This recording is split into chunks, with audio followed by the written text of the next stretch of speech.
मानिए, मैं जब शाम को पहुंचा तो एक देश के बहुत बड़े स्टार, आज की डेट में भी भारत के पहले 3 स्टारों में एक है, मेरे बड़े प्रशंसक, मेरे अच्छे दोस्त हैं, उन्होंने मुझे फ़ोन किया। उन्होंने मुझसे कहा, कुमार आज टीवी पर तुमको देखा, पुलिस लाठी मार रही थी, तुमको लोग उठा रहे थे। हम लोग इस काम के लिए नहीं बने। हम बात कह सकते हैं, टीवी में बाइट दे दें, लिख दें, पर हम इस काम के लिए नहीं बने हैं। हम लोगों का एक अलग ऑरा है। मैंने उनसे कहा कि सर, हो सकता है आपको ऐसा लगता हो, पर मैं बड़े बड़े शो करके लौटा, बड़े बड़े लाखों रुपए लेके लौटा, ऐसा कभी नहीं हुआ जो आज मेरे साथ हुआ। बोले क्या हुआ?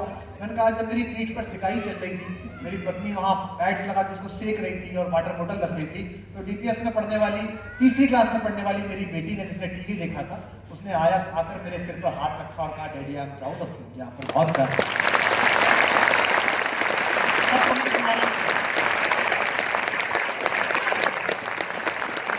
बस ये एक सदा ही सुने सदा बर्फीली मस्त हवाओं में, बस ये एक दुआ ही उठे सदा जलते तपते सहराओं में, जीते जी इसका मान रखे, मर कर मर्यादा याद रहे। दुनिया में कहीं भी जाना, अकेले चलना, तब भी ये याद रखना तुम अकेले नहीं चल रहे हो, तुम्हारे साथ तुम्हारा मुल्क चल रहा है, हिंदुस्तान की इज्जत चल रही है, आबरू चल रही है, ये इंडियन। और मैं गर्व के साथ कहता हूं, दुनिया के 23 मुल्कों में कविता पढ़ के लौटा हूं, मुझे इस बात का गर्व है कि पूरी दुनिया में आतंक की घटनाओं में किसी भी देश के लोगों का हाथ होता है, हिंदुस्तानियों का हाथ नहीं होता, हमारे लोगों का हाथ होता। क्योंकि हमारे बुजुर्गों ने हमें सिखाया था, वसुधैव कुटुंबकम, ये पूरी दुनिया हमारा घर है।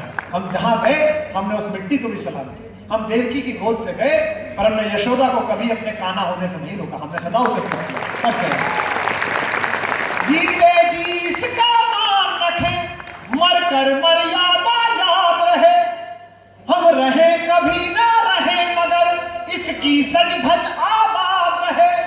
गोधरा ना हो, ना ऐसा काम हो, ना ऐसी प्रतिक्रिया हो। दोनों की निंदा कर रहा हूं, सच्चा धर्मनिरपेक्ष हूं, फर्जियों की तरह नहीं हूं, इसलिए मेरी दाद देना अगली पंक्ति पर अपनी तालियां उठाकर। गोधरा ना हो, गुजरात ना हो, ये कौन लोग हैं? हमारा शायर वही तनवीर, उसका कितना अच्छा शेर है। ये कैसे लोग हैं जो बम बनाते हैं, ये कैसे लोग हैं जो बम बनाते हैं, इनसे अच्छे तो कीड़े हैं जो रेशम बनाते हैं। गोधरा ना हो, गुजरात ना हो, इंसान में नंगा हो, होठों पर गंगा हो, गंगा हो, होठों पर गंगा हो, होठों पर गंगा।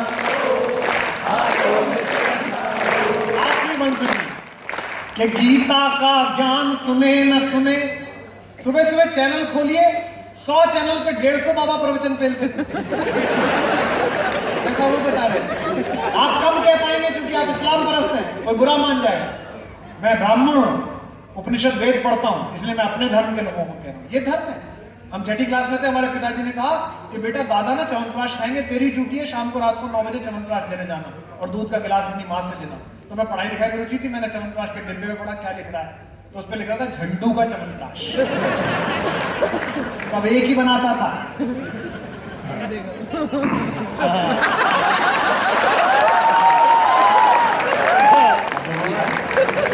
ये गीता का ज्ञान सुने न सुने, ये धर्म का काम है, तेल बेचना। गीता का ज्ञान सुने न सुने, इस धरती का यशगान सुने। हिंदू मुस्लिम सिख ईसाई 4 लाइनें और आज के इस कार्यक्रम की समाहार। मैं इसे स्थगित नहीं करूंगा, इस कार्यक्रम मैं इसे समाप्त नहीं करूंगा, मैं इसे स्थगित करूंगा। अगले साल, अगले वर्षों में हम फिर यहीं से शुरू करेंगे। लगातार कवियों की जमात आती रहेगी, लगातार शायर आपके बीच आते रहेंगे। तो गीता का ज्ञान सुने न सुने, इस धरती का यशगान सुने। हम शब्द कीर्तन सुन न सके, भारत माँ का जयगान सुने। आपसे सवाल पूछ रहे, अभी तो आप पढ़ रहे हो, आपकी शादी हो जाए, बच्चे हो जाए, आपसे एक सवाल पूछ ले। मेरी बेटी ने मुझसे पूछा, मैंने उसे हिंदी की किताबें दे रखी हैं पढ़ने के लिए ताकि हिंदी ठीक हो सके। मैं घूमने गया हुआ था, वो ट्रेन चलती है, उसमें स्विट्जरलैंड में पास लेना पड़ता है उसका। तो उसने मुझसे पूछा, जंगल में एक बार एक महान ऋषि थे, ये ऋषि क्या होता है पता? अब आप बताइए तो ऋषि क्या होता है? हमारे हरियाणा में तो बहुत अच्छा है, ये लिखने को किसी बच्चे को दिया कि ऋषि, तो बच्चा ऋषि में अटका, उसने मैडम से पूछा बाप वाली है तू?